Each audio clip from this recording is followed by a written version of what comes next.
Botafogo teve uma sequência ali muito grande de resultados que, jogando bem, não conseguindo ganhar. Sou o Thiago Franklin, aqui do canal Resenha com TF. Se você caiu por acaso neste corte, se você curtir, deixe o like e inscreva-se, porque todos os dias você encontrará cortes e entrevistas na íntegra aqui no Resenha com TF. Veja esse corte, que ele ficou bem legal. Aquele jogo contra o Botafogo, quando vocês fazem aquele gol, que foi um gol... que até hoje não dá pra saber se a bola resvalou no braço do Pita, se não resvalou no braço do Pita, mas foi um lance assim, totalmente maluco, né, que aconteceu ali. E desde ali o Botafogo não foi campeão brasileiro. Vocês do meio do futebol, vocês achavam que o Botafogo iria perder aquele título brasileiro? Não, eu não achava. A diferença que acabou colocando, eu achava que aquilo ali não seria possível acontecer, e acabou acontecendo. Pela margem ali de segurança, a vantagem que acabou tendo, chegou a ter 12 pontos de 13 vantagem. pontos. 13 pontos de vantagem. Tinha 15 pontos pro Palmeiras. Chegou a abrir 22 pro Galo. Eu achava que não seria possível. E quando vocês viram assim que tava indo, a vantagem tava diminuindo, o Botafogo perdeu. Como que era a conversa de vocês ali no meio do futebol? Fala assim, caraca, como que eles conseguiram fazer isso? Como que o Botafogo perdeu? Vocês ficaram assim também assustados com aquilo? Eu vou dar uma opinião muito pessoal. Claro. É bem diferente da opinião das pessoas que viveram e estavam dentro do clube. Eu acho que talvez em algum certo momento, e a gente viveu isso, claro, numa proporção muito menor, quando você tem muito sucesso durante a competição, acaba que o ambiente como um todo, em termos de atleta e às vezes comissão técnica eu acho que um pouco menos, acaba deslumbrando um pouquinho. Não estou dizendo que foi isso que aconteceu. Isso aí é uma opinião pessoal e a gente viveu um pouquinho isso, claro, num patamar muito inferior na competição. Que a gente ganhou 5 jogos e ganha do Flamengo, E aí acaba deslumbrando um pouquinho, acaba deixando de fazer certas coisas que são importantes, são pilares fundamentais da equipe. E talvez isso possa ter acontecido. Acabou deslumbrando um pouquinho, porque nesse momento aí, fulano de tal é fera, o fulano de tal tem que ir para a seleção, o outro muito bom. Até quem não está jogando, está entrando pouco e acaba gerando uma expectativa muito grande. E eu acho que isso pode acabar influenciando. E talvez, é muito difícil você construir, mas para destruir é muito simples. Então talvez nesse momento de deslumbramento, tentaram depois retomar e não conseguiram. Perde a concentração na hora que os resultados negativos vêm, aí você tenta... E vem aquelas pancadas seguidas, né? As 2 viradas que aconteceram. E se acordar já é mais difícil, né? Assim, aí entra num fator psicológico que eu acho muito difícil qualquer tipo de profissional intervir nesse sentido.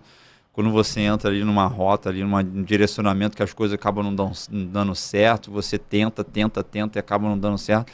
E se você for analisar, não só na competição, vai ter um jogo ali que poderia ser determinante, mas no jogo em si, tem sempre um lance que poderia mudar a história toda do jogo. O Guardiola, um tempo atrás, deu uma entrevista falando algo parecido, que, é uma bola que bate na trave, que poderia ter entrado, que mudaria a história do jogo. Uma bola do adversário que poderia ter entrado, que você entrar numa parte psicológica ali muito difícil de conseguir reverter.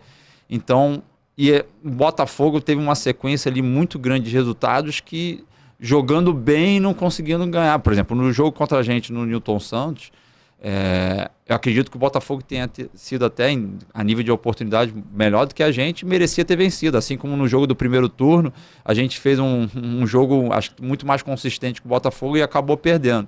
Então são fases ali que você passa durante a competição que você tem que ter muito equilíbrio e talvez tenha atrapalhado a saída do Luiz Castro também. Foi uma mudança ali, aí a readaptação de outros profissionais ao clube, física. Ao Campeonato Brasileiro.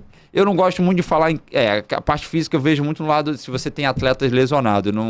Mas você teve um caso parecido, daqui a pouco a gente vai entrar em relação a 2020 no Botafogo, de muitas trocas de preparadores físicos, né? O Botafogo teve o Betinho, na época do Luiz Castro, aí vem o Micena, aí vem o preparador físico junto com o Lage, aí depois volta o Micena, E depois tem o final ali, que é o... Agora fugiu o nome dele, do que veio com o Thiago Nunes. O Botafogo teve 5 preparadores físicos. Ed Carlos. Ed Carlos, o Ed. Você tem a troca também na mentalidade da filosofia de jogo e também na mentalidade de treino. E até mesmo isso influencia, porque muitos jogadores no final do Brasileiro não tinham mais pernas. Isso também atrapalha muito, ô Bruno? As pessoas costumam relacionar a parte física única e exclusivamente ao preparador físico. Eu não enxergo dessa maneira. Filosofia de jogo também, né? A metodologia utilizada pela comissão técnica é que vai definir se uma equipe vai estar bem preparada ou não. Isso na minha visão. Concordo. Eu não consigo separar, né? O tático, o técnico, o físico e o psicológico. Acho que é tudo de maneira integrada ali. Então, porque hoje em dia, você não vê tantos trabalhos isolados de preparação física. A preparação física é muito mais no sentido ali da prevenção, no trabalho de força, em quem acredita nesse tipo de trabalho, fora do campo do que propriamente dentro do campo. Dentro do campo, quem define é o nível de intensidade, de velocidade, a duração, as pausas, os exercícios, é o treinador, claro que junto ao preparador físico e o departamento de fisiologia, mas é o trabalho de campo que vai determinar se uma equipe vai estar bem preparada, não só taticamente, mas também fisicamente. Mas, por exemplo, você começa uma temporada com seus jogadores sendo preparados para uma marcação meia pressão ou uma marcação mais baixa. Aí chega um outro preparador físico e o técnico quer que o time marque um pouco mais em cima. Essa mudança de metodologia, ela... Mata o jogador. Tem um período aí de adaptação que você fica até mais suscetível a lesões por conta dessa mudança de metodologia, porque tem um treinador que costuma trabalhar mais com campos abertos. Vai ter algum tipo de consequência física ali. Tem treinador que gosta de trabalhar mais pausado, intervindo mais, dando mais feedbacks individuais, setoriais ou coletivos. Tem treinador que gosta de fazer trabalho mais em campo reduzido.